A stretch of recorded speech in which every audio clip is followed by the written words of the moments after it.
За өнгөрсөн 24 цагийн хугацаанд ойролт орнодод Иран, Израиль, Америк нэгдсэн улсын хооронд нөхцөл байдал маш хурдан хугацаанд хурцдмал боллоо.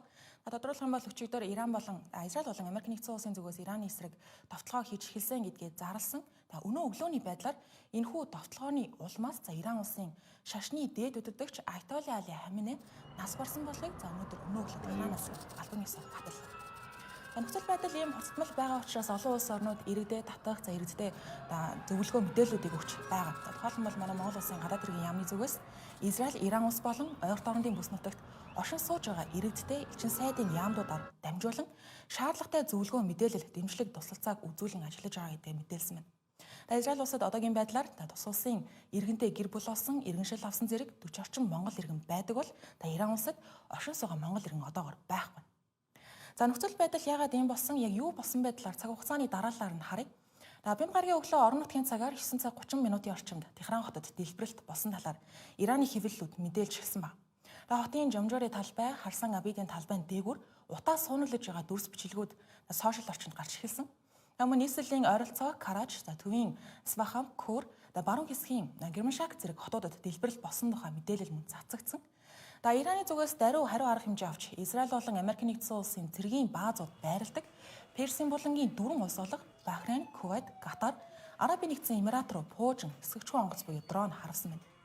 Олон улсын хэвлэлүүдийн баталгаажуулсан дүрс бичлэгт Ираны дээд өдөртөгчийн оршин суудаг, байрладаг зохицолбороос 1 км хүрэхгүй зайд дэлбэрэлт болсон байгаа нь харагдсан байдаг. Үүнтэй зэрэгцэн Израиль улсын ерөнхий сайд Биньямин Нетаньяху Техран хот дох Айтолла Али Хаминей зохицолборыг гинтийн хүчтэй цохилтоор устгасан гэж мэдээллийг хийсэн. Үүнээс хойш Айтолла Али Хаминейг амургдсан байж магадгүй гэх болгоомжлол таамаглал аль хэдийн гарсан байсан баг. Үүний дараа өнөө өглөө Вашингтоноос буюу ерөнхийлөгч Дональд Трамп өөрийн Truth Social сүлжээндээ Айтолла Али Хаминей бол түүхэн дэх хамгийн аюултай хүмүүсийн нэг байсан. Одоо тэрээр амиа алдсан гэж ийм батгсан мэдээлэл хийсэн байна. Тэгэхээр Америк нэгдсэн улсын тагнуул дэвшилтэд хяналтын системүүдийн ачаар Израильтай нэгт хамтран ажиллаж Ираны өдөртөгчд ямар ч боломж үлдээгээгүй гэсэн ийм утгатай мэдээлэл хийхээ далимд Ираны ард түмэнд улс орноо эргүүлэн авах ховор боломж ирлээ гэсэн. Дөнгөж сая Техранаас Айтолла Али Хаминейн өхлийг баталсан байгаа. Эхний зохилтоор Ираны ерөнхийлөгч Масуд Пезешкан Техран дахь албан өрөөг нь мөн онилсон тухай мэдээллүүд гарч байсан. Гэвч Ираны хэвлэлүүд түүнийг аюулгүй байгаа гэж мэдээлсэн. Хожим тэрээр өнгөрсөн шөнө мэдээлэл өөрөө хийсэн баг. Иран дахь улаан хавиргансаар нийгэмлэгийн төлөөлөгчийн мэдээлж байгаагаар Америк нэгдсэн улс болон Израилийн цохилтонд Ираны 31 мужаас 24 үрдсэн. Америк нэгдсэн улсын төв команд л мэдээлэлдээ аюулгүй байдалд шууд замналхийлж байсан байршлуудыг нэн тэргүнд онилсон. Ираны дэглэмийн аюулгүй байдлын бүтэц тэр дундаа Хосол Гвардийн командлал агаарын товтлогооноос хамгаалах систем пуужин дроны хөөргөх талбай цэргийн хэсэг буудлуудыг зохиолтонд оруулсан гэсэн. Харин оройн 20 цаг 45 минутын орчимд байдлаар амургдсан хүмүүсийн тоо 200-т хүрсэн байна. 747 хүн ширхэгдсэн байгаа. Гэхдээ бүсчилсэн дэлгэрэнгүй эцсийн тоо баримт харах гараагүй байгаа гэдгийг анхаарах хэрэгтэй. Энэ донд Хормогоо мужийн Менап хот дох Октийн баг сургуульд өгсөн Израилийн цохилтоор нэг дор 85 хүн амьсаа алдсан байна. Ираны эрүүл засгийн байгууллага агаарын орон зайг тодорхойгүй хугацаагаар хаасан гэж байгаа. Израилийн батлан хамгаалах яамнаас сайд Израиль Кац Иранд аюул замналхийллыг арилгах зорилгоор урьдчилсан цохилт өгсөн гэсэн ийм тайлбарыг анхаандаа өгч байсан. Улмаар иргэдтэй хариу пуужин дроны товтлогоонд бэлэн байхыг анхааруулж онц байдал зарласан байна. Үүний судалгүй Дональд Трамп Америк нэгдсэн улс уг үйл ажиллагаанд оролцож байгаа гэдгийг баталсан. Ираны дэглэмээс учрах ойрын аюулыг зайлуулж Америкчуудыг хамгаалах зорилготой гэж хэлсэн байна. Тэгэхээр Ираны пуужингийн салбар тэнгисийн цэргийн хүчнийг бүрэн устгаж, бүс нутгийг тогтворгүй болгож байгаа бүлэглүүдийг зогсооно гэж амласан.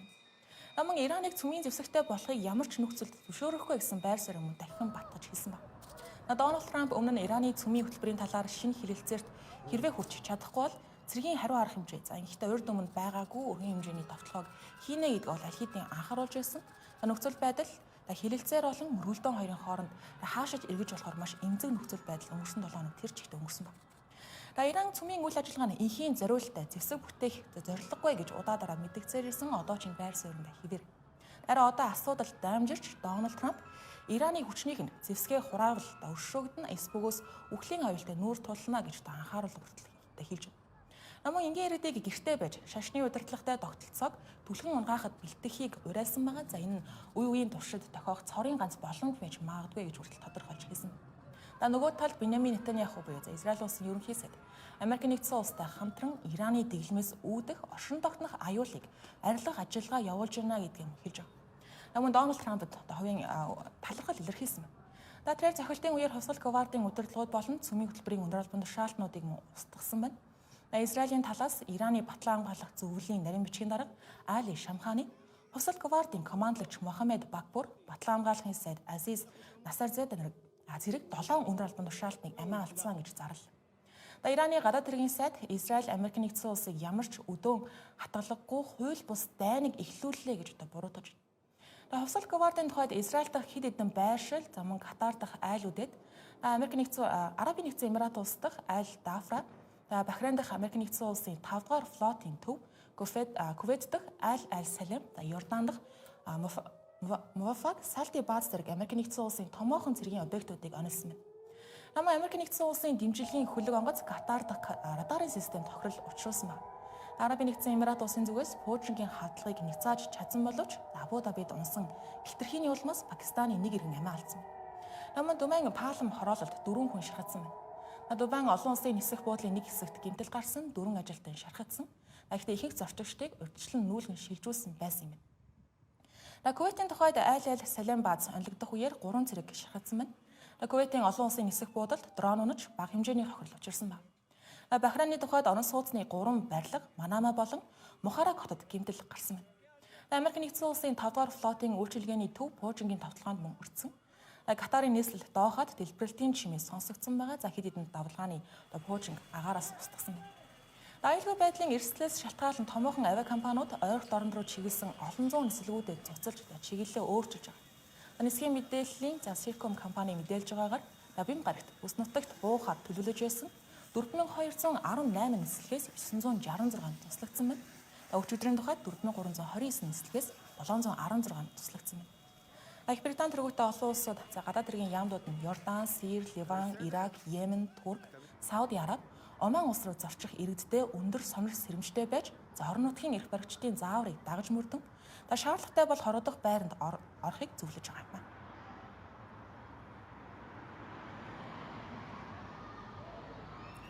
Босон нөхцөл байдлын тухайд мэдээлэл гэвэл ийм байна. Өнгөрсөн 7 хоногийн 5 дахь өдөр Швейцарь улсын Женев хотод Иран бол Америк нэгдсэн улсын хооронд цөмийн хилээцээр болж байсан талаар би тухайн үед цагийн мэдээллийг хүргэж байсан байна. Тухайн үед Оман улс зуршлал хийж байсан. Гэхдээ хилэлцээр маш үр дүнтэй байсан гэж мэдээллийг өгсөн боловч энэ хүн нөхцөл байдал хурцдсан байгаа юм. Оманы зуршлагчид хилэлцээ дасгалсан гэх мэдээллийг тухайн үед өгүүлсгсэн. Уулзалтанд урьд өмнө байгаагүй маш нээлттэй уур амьсгал бүрдсэн шинэ бүтээл санаанууд гарсан гэж хэлсэн. Гэхдээ энэхүү тайлбарыг юу гэж ойлгох вэ гэхээр нөхцөл байдал бишдэх юм бол маш хурдан хугацаанд мөргөлдөөн үүсэх эрсдэлтэй байсан. Үүнийг ч гэсэн ухамсарлаж аль талууд уулзалтыг олон нийтэд эргээр харуулахыг зорьсон байж магадгүй гэж тайлбарлаж болохоор юм. Хилэлцээний гол яригдж байгаа талуудын зөрчилдөөд байгаа үндсэн асуудлын тухайд тодруулах юм бол Америк нэгдсэн улс Ираныг бараг бүх төрлийн уран баяжуулалтаас бүрэн татгалзуулах зорилготой. Гэхдээ дотооддоо уран баяжуулах эрх нь Иран улсын эрх баригчдын хувьд олон жилийн турш үндэсний бүрэн эрх байдлын бэлэгдэл байсаар ирсэн ба. 2015 оны цөмийн хилэлцээрийн үеэр Америк нэгдсэн улс үүнийг хүлээн зөвшөөрч байсан. Гэхдээ 2018 онд Дональд Трамп ерөнхийлөгчийн албанд сонгогдсноор уг хилэлцээрээс Америк нэгдсэн улсыг гаргаж одоо бол энэ хилэлцээр бараг хэрэгжихгүй шахуу болсон ба. Түүнчлэн Ираны эрх баригчид өнгөрсөн оны 9-р сард цөмийн зэвсэг бүтээх зорилгогүй гэдгээ баталж чадаагүй учраас Нэгдсэн үндэсний байгууллагын аюулгүй зөвлөлд Ираны эсрэг 10 жилийн өмнөх буюу 2015 оны гэрээний дагуу хориг арга хэмжээг дахин сэргээсэн ба. Энэ нь аль хэдийн эрчим хүчний хомсдол, төсвийн алдагдал, инфляц, нийгэм эдийн засгийн хямралууд гэд маш хүнд нөхцөл байдалд байсан Иранчуудад томоохон дарамт болсон ба. Наахандаа энэхүү гэрээгээр 2006-аас 2010-д Иранд тавьсан Нэгдсэн үндэсний байгууллагын хориг арга хэмжээг зуцалж Иран гэрээний нөхцөлийг мөрдөх хүртэл хүчинтэй байхаар тохирсон байдаг. Хэрвээ Иран гэрээг зөрчих юм бол гишүүн орнуудын хүсэлтээр өмнөх бүх хориг арга хэмжээг автоматар буцаан сэргээхийн зориулттай гэрээ байсан ба. Харин өнгөрсөн 9-р сарын 29-нд Европын 3 улс тодруулах юм бол Их Британи, Франц, Герман Ираныг цөмийн зэвсэг бүтээж байна гэж үзэн үгүй болохыг батлах. Яриа хилэлцээ хийх 30 хоногийн хугацаанд дуусаж Ираны эсрэг энэхүү хориг дахин хүчин төгөлдөр болсон байдаг. Ираны дагуу Иранд тавьсан гол шаардлагууд нь ураны баяжуулалтын түвшинг 367%-аас хэтрүүлэхгүй. Нөөцийг нь 300 кг-аас давуулахгүй байх. Цөмийн байгууламжуудыг олон улсын шинжээчдэд бүрэн нээлттэй байлгах юм заалтууд байсан. Гэхдээ олон улсын атомын энерги агентлагийн тооцоололоор одоогийн байдлаар Ираны уран баяжуулалтын түвшин 3.5% биш 60% хүртэл өсөж 400 кг хүртэл өндөр баяжуулалттай уран хуримтлуулсан гэх мэдээлэл байгаа юм. Энэхүү тооцоолол танилцуулагдсанаас тод удалгүй өнгөрсөн 6 дугаар сарын сүүлчээр Израиль болон Америк нэгдсэн улсын цэргийнхэн Ираны цөмийн байгууламжууд руу агаарын цохилт өгсөн байдаг. Энэ нөхцөл байдлыг маш ихээр хурцгаж, Ираны эрх баригчид улсдаа олон улсын шинжээчдийг нэвтрүүлэхээс татгалзсан байдаг. Энэ нөр гэрээний зөрчил.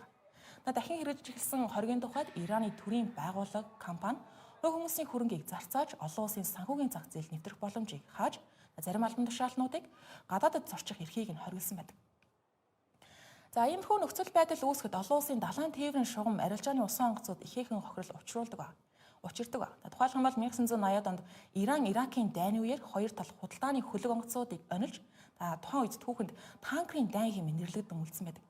Сүүлийн жилүүдэд Йемений хуйтичуудын хөдөлгөөн улаан тэнгист Израильтай холбоотой усан онгоцуудад халдлага үлдэж, үүнийг Газад Израилийн явуулж байгаа хомроглон устгах зорилготой дайныг зогсооход чиглэж байна гэж тайлбарладаг.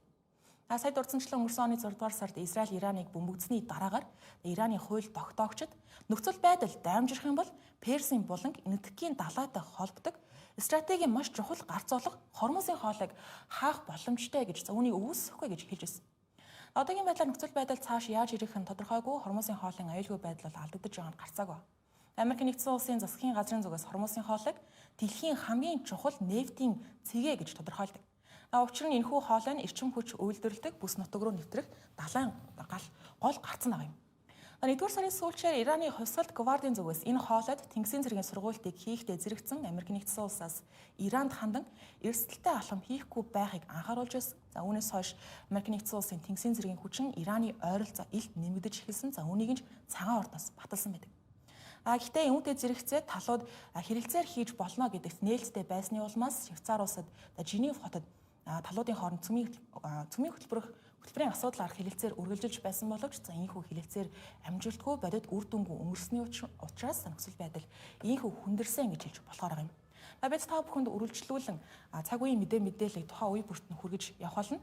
Мөн өдрийн 12 цагийн байдлаар бид олон улсын судлаач Нэг Баттай ярилцаж нөхцөл байдлаар мэдээллийг үргэлжлүүлэн хүргэх байгаа юм.